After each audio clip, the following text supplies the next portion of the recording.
This is Andy Kolesar, partner in Thompson Hine's Environmental Practice Group, welcoming you to our L.A.W.S podcast. L.A.W.S stands for Land, Air, Water, and Safety. Today we have a special guest, Mike Hardy, who was my partner for many years at Thompson Hine. Mike's going to give us some historical perspective on environmental laws and the practice of environmental law. I'll mention at the outset that Thompson Hine's Environmental Practice Group has been recognized for many years as one of the go-to practices in the state and region. We currently have 12 full-time environmental lawyers in our Ohio, New York, and Atlanta offices, and we handle the full range of environmental law issues, including litigation, enforcement defense, permitting, compliance counseling, remediation, among other things. So why do I mention this about our group on this podcast with Mike Hardy, and particularly that the group is highly regarded? Well, I'm proud to be part of it, but I mention it because our guest is the lawyer who started the group back when environmental law, as we know it today, was in its infancy. And Mike built it into what it is today. Mike, welcome to the L.A.W.S podcast. Thank you, Andy. I assume it's safe to say that the group wasn't doing podcasts back when you started the practice at Thompson Hine. When I started practice at Thompson Hine, we did not even have fax machines. All right, I hear you.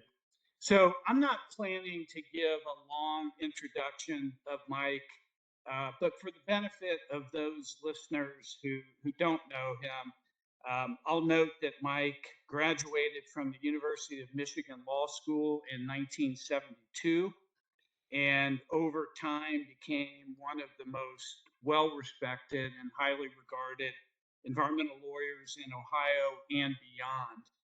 Mike served as lead trial counsel in numerous high-profile environmental cases under the Clean Air Act, Clean Water Act, Superfund, along with the defense of citizen suits and toxic tort claims, among other things. Mike was the trusted advisor of many companies who relied on his knowledge, experience, and judgment when those companies were managing environmental risk. So thanks again, Mike, for participating today. Why don't we start with you telling us a little bit about how and when you got involved in environmental law and what was going on during that time period? Sure, Andy. When I went to law school from 1969 to 1972, most of the significant statutes that we know today did not exist. And in fact, the subject environmental law was not taught at Michigan, and it probably wasn't taught at many law schools, if any, at that point in time. The closest thing I took to an environmental law class probably was land use planning. There was a professor, Joe Sachs, who was thought to be deemed to be the father of environmental law professors for many, many years. He taught something called water law, but I didn't take that. That was mostly riparian rights. So anyway, fast forward, I get out of the law school. I go into the Army. I come back in 1973. And one of the opportunities that was available to me was to allocate 25% of my time to doing environmental work for the local public utility. And at that time, they were facing primarily permitting challenges for air and water. RCRA had not been passed, hadn't been enacted. CERCLA was clearly down the road a ways. TSCA, same way. Tosca and RCRA was 76, as I recall, and I'm talking about 1973. And because the public utility here, Cleveland Electric Illuminating Company, like most of the utilities, was coal-based, coal-fired, that dictated a lot of their problems. The air pollution was formidable. Water pollution was formidable too because of the use of the fly ash disposal problems. For Cleveland Electric, the problems were magnified because they were an urban utility, meaning that they were located on largely cramped plant sites, giving them very little flexibility. So the biggest opportunity I had at the beginning was the participation in the variance adjudication hearings before the Ohio Environmental Protection Agency. At that time, Ohio EPA was fully licensed by the United States Environmental Protection Agency to do all permitting under the Clean Air Act. And Ohio required compliance with its statewide emission limitations for power plants, I think of 1 pound per million BTU at the time, in 3 years. The utilities generally filed permits for variances. The variance applications were denied because they did not commit to that 1 pound per million BTU. That led to adjudication hearings that lasted 8 weeks to 10 weeks in Columbus. And that's where many of us of that generation got our start. So let me just go back to, so you said that you were dedicating approximately 25% of your time at the beginning of your career, Yes. right? Yes, I was doing other things as well, but they were subsumed quickly. So how did you become involved in the environmental law practice? I'm sure there were other people that could have been selected. Well, we had another young associate who was also helping on some environmental litigation that was not related to the utility. They listen, as I said, I came back from the Army. I had a open plate, if you will. And they asked me if I would like to do this, and I said, sure. It's an opportunity. It's not something I knew a great deal about, but I seized the opportunity and then made the best of it. So were you living in Cleveland in the, I believe the fire of the Cuyahoga River happened in 1969, or at least Cuyahoga River fire was 1969. I was either in college or just beginning law school. I mean, was that a big deal in the local community then?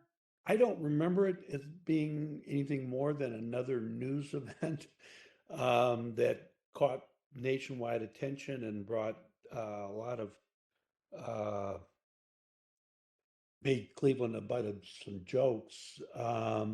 What I remember being the more significant thing happened when I was in law school, and that was Earth Day, April 22nd, and I think it was 1970.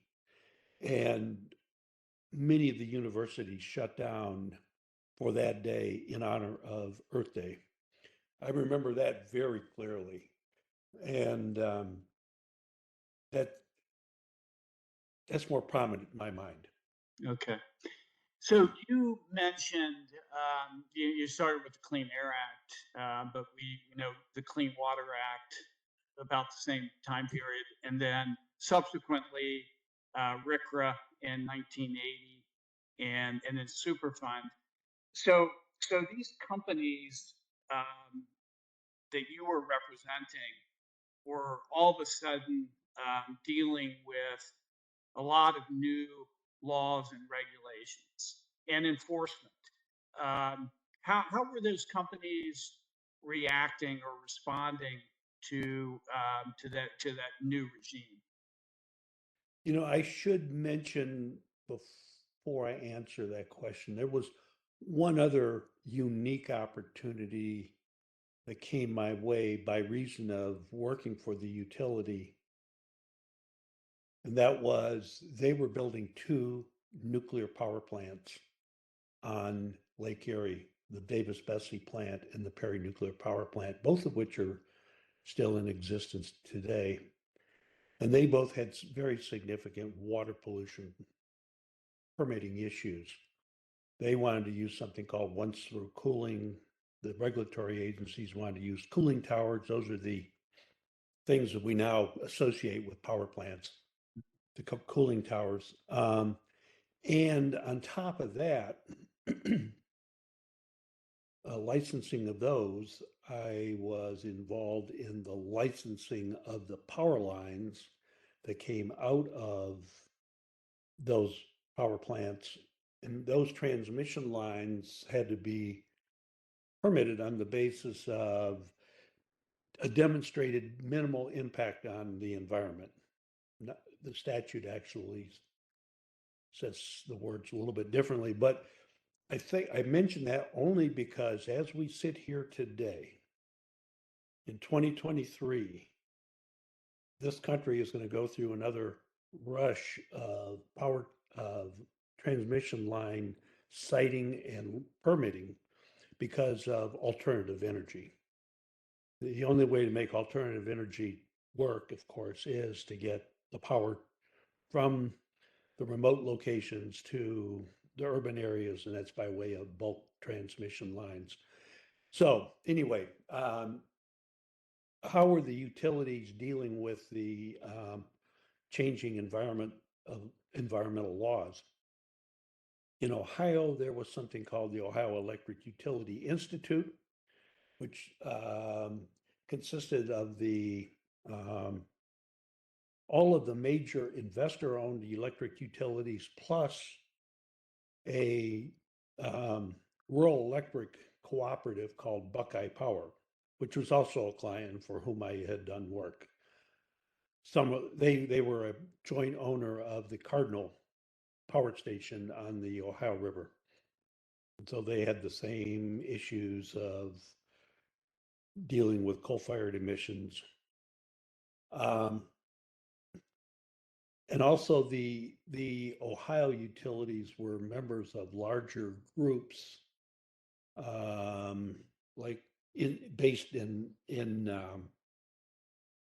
Washington D.C., like the Edison Electric Institute, Utility Air Regulatory Group, and the like. And those were a combination of lobbying groups, and they would be involved in litigation, major litigation over regulations.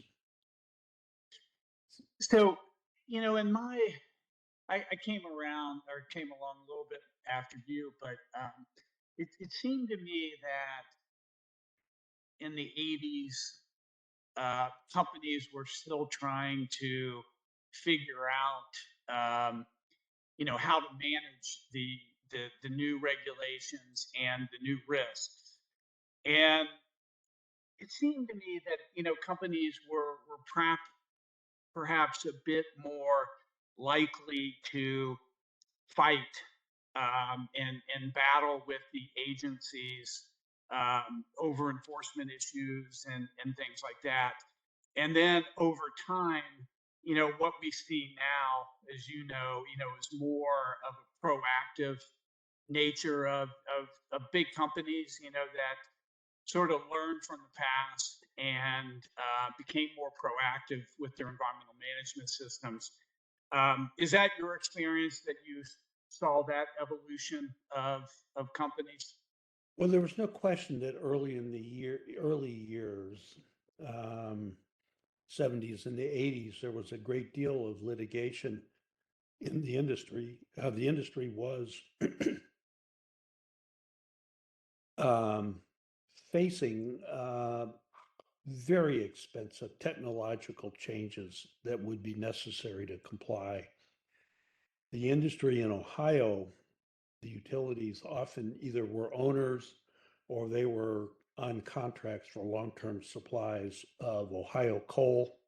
Ohio coal was high in sulfur. It was a very very difficult situation facing the utilities. Region 5 in the Region 5 states, I think most of the utilities in the Region 5 states were of similar mind because they were all dealing with the same kind of technology and the use of the same kind of high sulfur coals. And then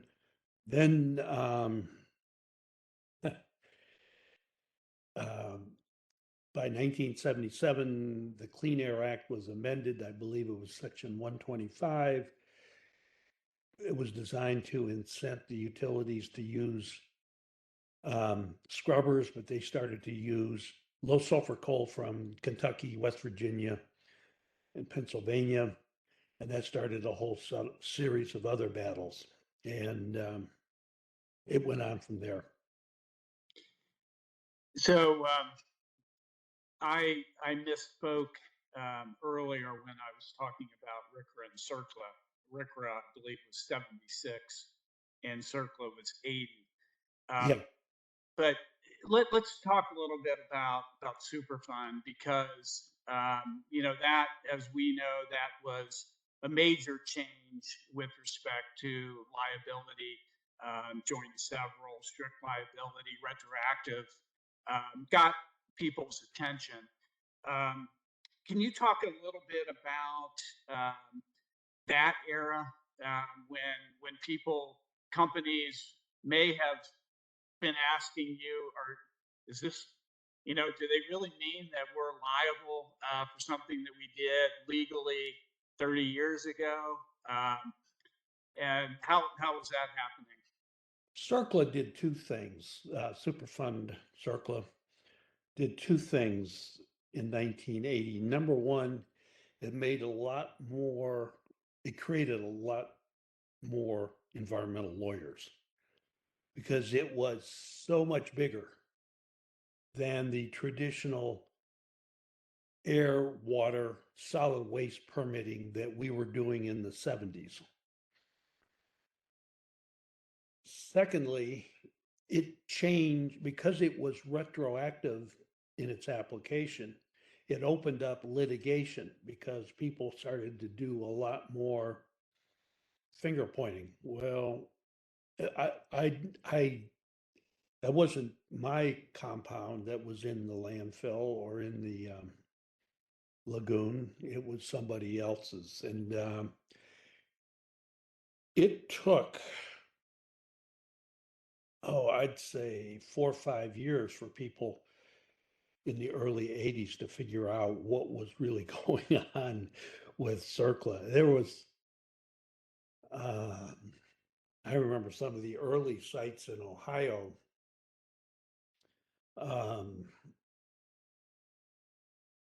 The industries involved, the companies involved were some of the blue bloods, if you will, some of the blue chips, I should say, of the New York Stock Exchange, and they would hire, all of them would hire good lawyers, and those lawyers would hire lawyers, and it was very a lot. It took a long time for that to evolve. And I assume there were, this was getting the attention of the corporate lawyers and the deal makers, both in M&A and real estate transactions. I assume. Yeah, I recall that by the early 80s, I was being asked to review deal documents, or asked to be doing due diligence on acquisitions. And I still get calls on those, Andy. Some of your existing partners and associates call me periodically and ask me, do I remember why a deal was structured as it was? Yeah, I mean, back in the day, trying to quantify the risks of Superfund liability was a very difficult thing to do. and try to work around that in contracts was a challenge. It's still a challenge, but back then when things were less known and more sites were being identified, it was more of a risk. Yeah, there was a case in your neighborhood in Cincinnati called Chemdyne, Yeah. which was one of the early cases. I think Judge Rubin was the trial judge on it. And he was I believe he was very much on the frontier of retroactive strict liability, strict and absolute liability. And that really changed right from the very beginning. That changed the nature of litigation. No longer was it fault-based like we're all used to. You know, now you're dealing with identification of chemicals, tracing chemicals, volumes, allocations, things like that. What did you observe over the years with respect to the expertise of the environmental consultants?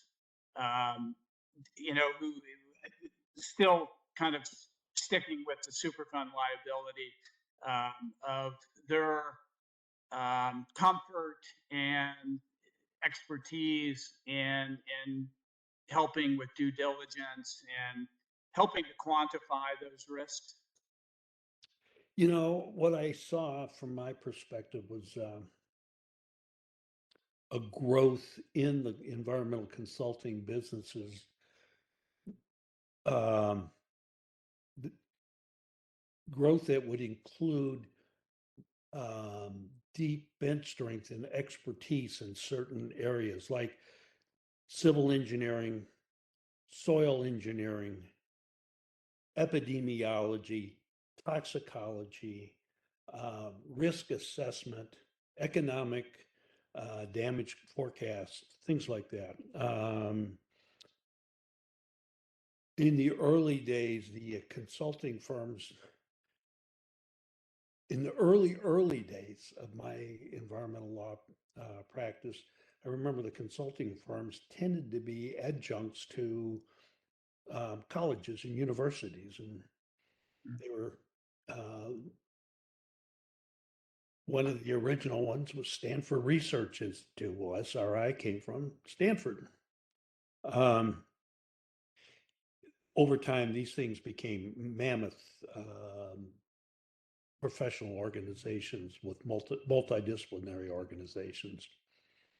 And they helped, like you said in your question, they could help from beginning to end. They could help you scope, determine if there is going to be any liability in that acquisition, and if that acquisition was closed, and ultimately you found some environmental contamination that had to be dealt with, they would be right there to help come up with the plan, sell it to the regulator, price it out, and allocate responsibility.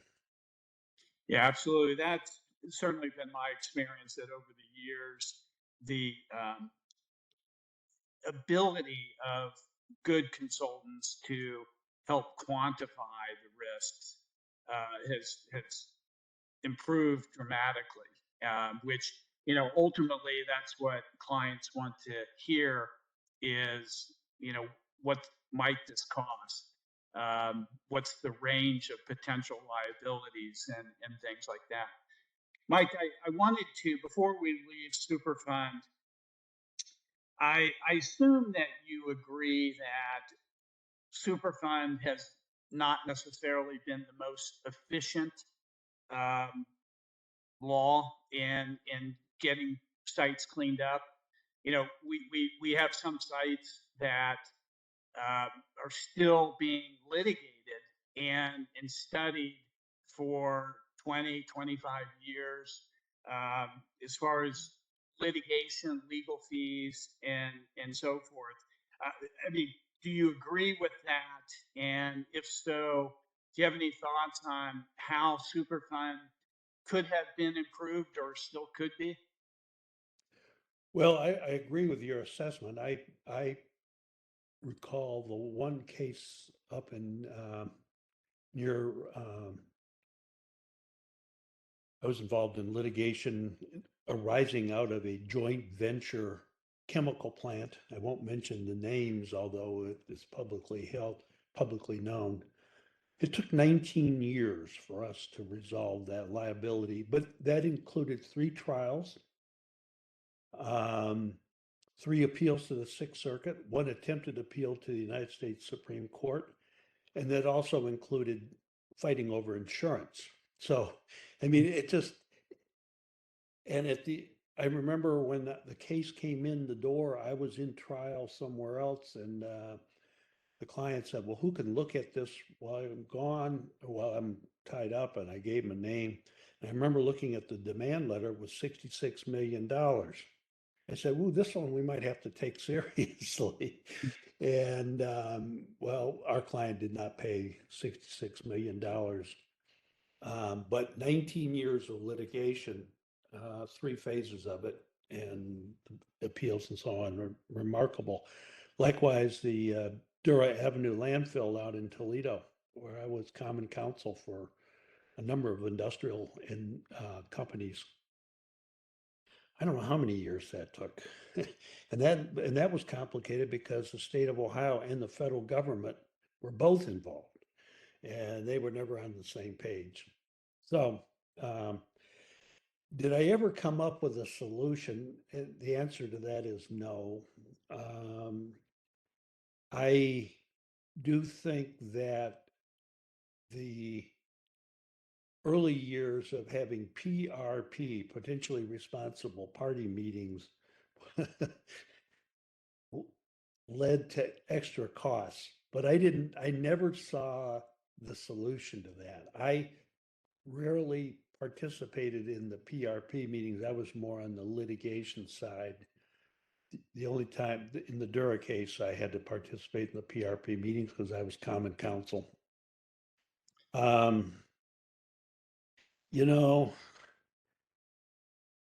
I you would have had to come up with a basket of money to deal with legacy liabilities, and that was never ever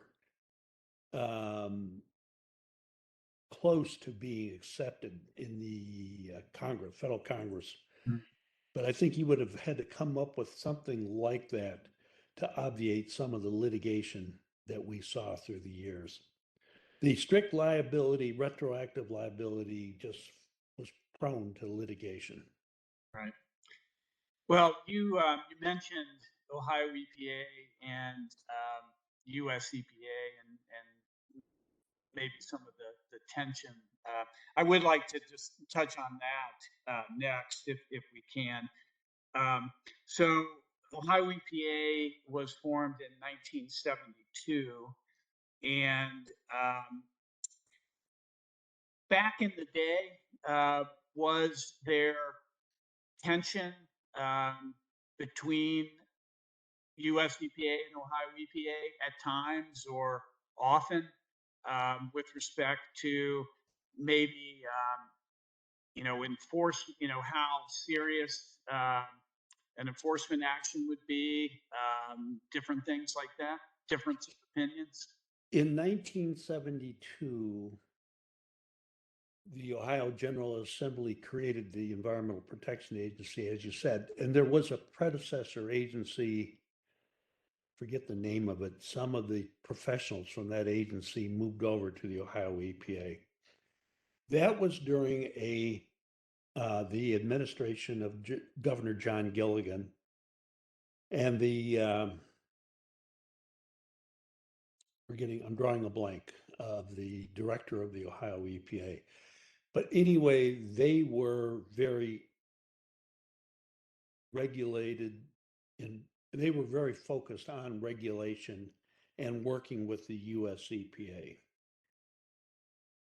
And so early on, they got their state implementation plans and permitting and regulatory authorities approved by the federal EPA. So that's why when I said I did that utility work in the mid 70s, we were dealing primarily with the Ohio EPA. Change of administrations in Ohio, when that administration was replaced, coal had much more influence. King Coal in Ohio took over, had a lot of sway in the state capitol building. The Ohio Reclamation and Mining Association, or maybe it was Ohio Mining and Ohio Mining and Reclamation Association was a very, very powerful lobbyist. And they represented the coal industry in Southeast Ohio. And that motivated much of Ohio's then positions, not unlike West Virginia. West Virginia was similarly motivated because of its dependency on coal and power plant generation, exporting of power. So yes, that's the historical basis of it. There was a time, and I cannot remember the dates, but US EPA actually revoked Ohio's authority, meaning that US EPA did the enforcement in Ohio. And that rubbed Ohio the wrong way, of course. Rubbed the regulated community in Ohio the wrong way because they were now dealing with bureaucrats in Chicago and Washington, D.C. rather than in Columbus. And it caused a lot of difficulties. And I forget how that was resolved, but it was eventually resolved. I know that we had to, in Ohio, had to adopt new laws and new implementation plans. Sure. So, Mike, you've really made your name as a environmental litigator. What drew you to litigation at the beginning of your practice? Well, early on, the practice became litigation because of the air variance and water permitting litigation I was involved in the 70s. And then because I got involved with the Ohio Power Siting Board and Commission, licensing over the licensure of the power lines, and then periodically questions would come up over jurisdiction. Example being when the Zimmer plant was going to be converted from a nuclear plant to a coal-fired plant, there was some legal questions as to whether that needed to be approved and go through the power siting process. I just was there, I had done it. There's a lot to be said when you can tell a client, well, I've done that already, and I was fortunate to have done that already. There was, I think that probably explains it as much as any. Andy, one of the biggest, highest profile matters was when I was trial counsel in the new source review litigation involving the coal-fired power plants in Ohio, the Samus plant. That was the initial case brought by the Clinton administration. We are fighting against the Department of Justice. On any given day, the Department of Justice might have had 8 lawyers in the courtroom. You learn how to litigate cases that way. You've mentioned a couple of cases just in the past few minutes. Are any others that stand out in your long career as being really challenging or rewarding?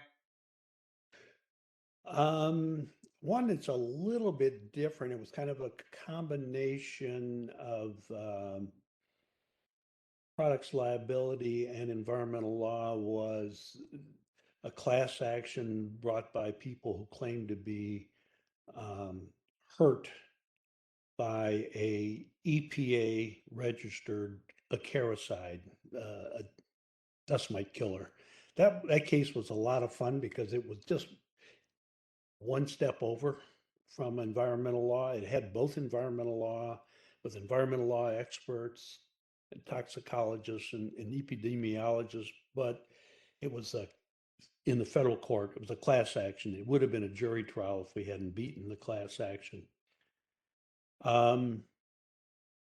Let's see, there was I was involved in a number of toxic tort cases. Some people would call them Aaron Brockovich type cases involving exposures to landfills, like the industrial excess landfill, escaping methane gas from from landfills. I represented a cask of spent nuclear fuel as it was shipped from Buffalo to Wisconsin. There are a lot of, as a litigator, you get a lot of great opportunities at times. And I remember my grandmother seeing me on television on that spent nuclear fuel case because it was a national coverage case. I see. So, Mike, you started your career in the early 70s and retired, was it 2018 or 2019? Yeah, April 30, 2018. Okay. What changes in the practice of law did you observe during that time period? Well, there were many. One of the things that I can reflect on is the speed at which we now do things. I think I made the comment, I don't know if we were on the record, about we didn't even have a fax machine when I started. We did not have Federal Express. We did not have computers. We did not have internet. You could get a document, it might have come to you by overnight mail, but you would have a week to turn it around. We don't have that. We didn't have that at the end. The availability of technology. I think, even as I look back at it and realize it at the time, but I began to see artificial intelligence in some of the work that was done in the marshaling of exhibits and graphics and reconstruction of events, things like that. I mean, that just I didn't even study at Michigan Law School. We didn't even have a computer terminal to do Lexis work. Yeah. And now we can do it on our phone. We could do it on our phones. Yeah, it really is amazing. You mentioned AI, and I think it was in the New York Times recently, and they're talking about some of the developments. And one of the professions that they noted at risk are paralegals, but they also mentioned lawyers. So I guess we're all on the radar screen there. We'll see how that develops. Well, listen, I want to. Here's my last question for you, and I really appreciate this. Has been very interesting. Do you have any advice for a college student who is considering a career in law? Yes. Learn to love to read, and to learn to love to learn. Because for us, I just look back on when I did my best work as an environmental lawyer, it was because I understood my client's business as well as the client did. Good advice. Mike, we're drawing to the end of this. Is any other thoughts or comments you'd like to make?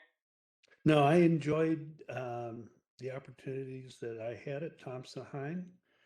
We played, we worked with the best law firms across the country, with the best clients.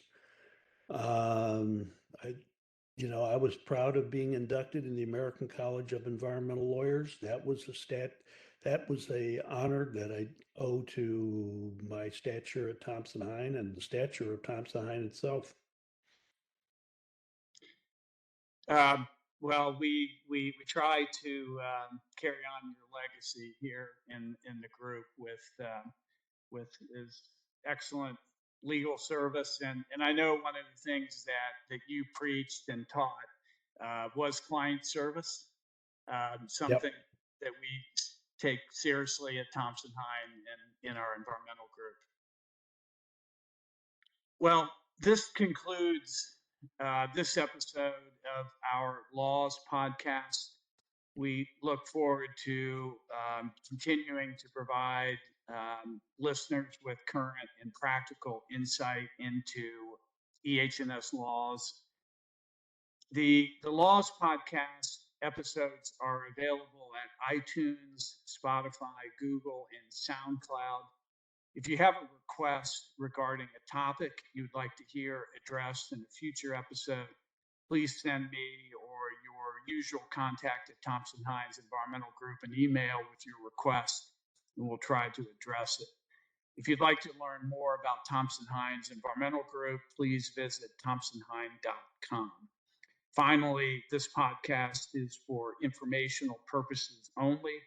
It provides general information and not legal advice or opinions regarding specific facts. You may not edit, modify, or redistribute this podcast without permission. Thank you, Mike Hardy.